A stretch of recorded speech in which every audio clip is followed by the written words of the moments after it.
नमस्कार, मैं हूं रश्मि किरण और आप देख रहे हैं इंडिया टाइम 24 न्यूज। प्रधानमंत्री नरेंद्र मोदी को विपक्ष तानाशाह कह रहा है। भाजपा नेताओं पर लगातार विपक्ष के नेताओं को डराने धमकाने के आरोप लग रहे हैं।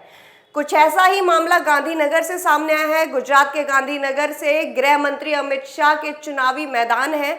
गांधीनगर सीट से एक वीडियो सोशल मीडिया पर बहुत ज्यादा वायरल हो रही है, जिसमें गांधीनगर का ही एक प्रत्याशी अमित शाह पर दबाव बनाने के आरोप लगा रहा है। वायरल वीडियो में जितेंद्र सिंह चौहान नाम का एक शख्स ये दावा कर रहा है कि उन्होंने गुजरात की गांधीनगर लोकसभा सीट से अखिल भारतीय परिवार पार्टी से नामांकन किया था, लेकिन जबरदस्ती नामांकन वापस करवाया जा रहा है। आरोप अमित शाह के लोगों पर लगाया जा रहा है। कैंडिडेट ने अपनी मौत की आशंका भी जताई है। सभी देशवासियों को ठाकुर जितेंद्र सिंह चौहान का कोटि कोटि प्रणाम। साथियों, मैं गुजरात के गांधीनगर लोकसभा से नामांकन किया था अखिल भारतीय परिवार पार्टी से। मुझसे जबरदस्ती फॉर्म वापस दिलवाया जा रहा है, मुझे हाईजैक कर लिया गया है। अमित शाह साहब के लोगों ने मुझे हाईजैक कर लिया है। हो सकता है हमारी मौत भी हो जाए, मुझे मार भी दिया जाए, कुछ भी हो सकता है हमारे साथ। मैं देशवासियों से अपील करता हूं, इस देश को बचा लो। ये देश खतरे में है, ये देश खतरे में है। देश के लोगों से अपील कर रहा हूं, देश को बचा लो।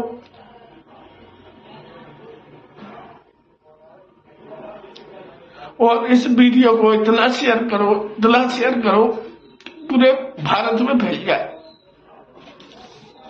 25 अप्रैल को आम आदमी पार्टी के राज्यसभा सांसद ने भी प्रेस कॉन्फ्रेंस में इस वायरल वीडियो को दिखाते हुए कहा कि बीजेपी डंडे के जोर पर शासन करना चाहती है और बगैर चुनाव के जीतना चाहती है। इस वीडियो की सच्चाई जानने के लिए हमने चुनाव आयोग की वेबसाइट पर जाकर गांधीनगर लोकसभा सीट से नामांकन करने वाले कैंडिडेट की लिस्ट निकाली। इसमें हमने जितेंद्र सिंह चौहान का भी नाम पाया। उन्होंने 16 अप्रैल को नॉमिनेशन फाइल किया था और 22 अप्रैल को नॉमिनेशन वापस ले लिया था।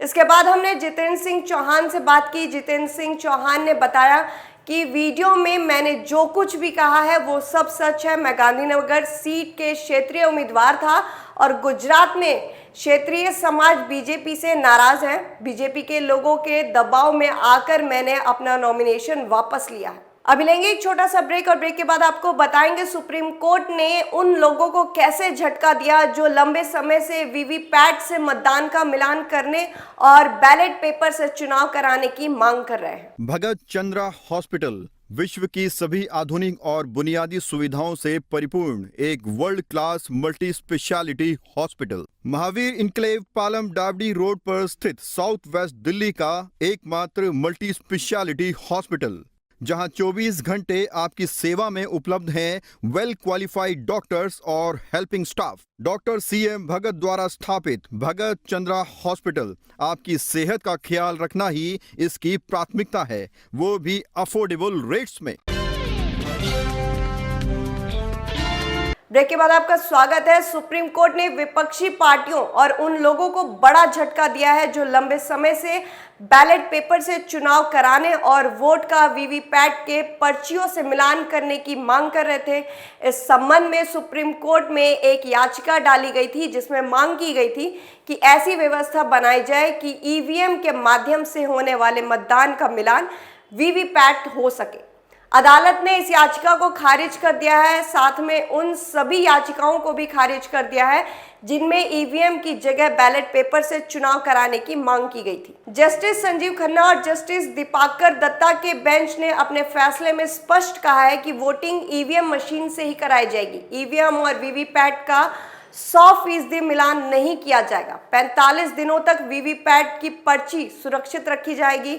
इन पर्चियों पर उम्मीदवारों के हस्ताक्षर कराए जाएंगे। सुप्रीम कोर्ट ने निर्देश दिया है कि चुनाव के बाद सिंबल लोडिंग यूनिट्स को भी सुरक्षित रखा जाएगा। उम्मीदवारों के पास वोटों की गिनती के बाद टेक्निकल टीम द्वारा ईवीएम के माइक्रो कंट्रोल प्रोग्राम की जांच कराने का विकल्प होगा। ये विकल्प चुनाव परिणाम आने के बाद 7 दिनों तक रहेगा। मीडिया रिपोर्ट्स के मुताबिक जस्टिस खन्ना ने कहा है कि अगर कोई उम्मीदवार वीवीपैट पर्चियों के मिलान का अनुरोध करता है तो इसका खर्चा उस कैंडिडेट को खुद उठाना पड़ेगा और अगर ईवीएम से छेड़छाड़ या किसी गड़बड़ी का पता चलता है तो पैसे वापस कर दिए जाएंगे। इस दौरान जस्टिस दत्ता ने यह भी कहा कि किसी सिस्टम पर आंख मूंदकर अविश्वास करने से अनुसूचित संदेह पैदा हो सकता है। चुनाव आयोग में ऊंचे पदों पर बैठे सूत्रों ने सुप्रीम कोर्ट के इस फैसले का स्वागत किया है। उन्होंने कहा है कि चुनाव के समय इस तरह के संदेह से वोटर को शक होता है और वोटिंग परसेंटेज कम हो जाती है। उन्होंने आगे ये भी कहा कि अब देश में किसी को ईवीएम पर संदेह नहीं होना चाहिए, वही पुराने सवाल नहीं दोहराए जाने चाहिए। बता दें, मार्च 2023 में एसोसिएशन फॉर डेमोक्रेटिक रिफॉर्म्स ने ईवीएम वोटों और वीवीपैट की पर्चियों के 100% मिलान करने की मांग को लेकर याचिका दायर की थी। वर्तमान में वीवीपैट के सत्यापन के लिए लोकसभा क्षेत्र के प्रत्येक विधानसभा क्षेत्र के सिर्फ 5 मतदान केंद्रों के ईवीएम वोटों और वीवीपैट पर्चियों का मिलान किया जाता है। अब आपको बताते हैं वीवीपैट होता क्या है। वीवीपैट ईवीएम से जुड़ा हुआ एक मशीन होता है।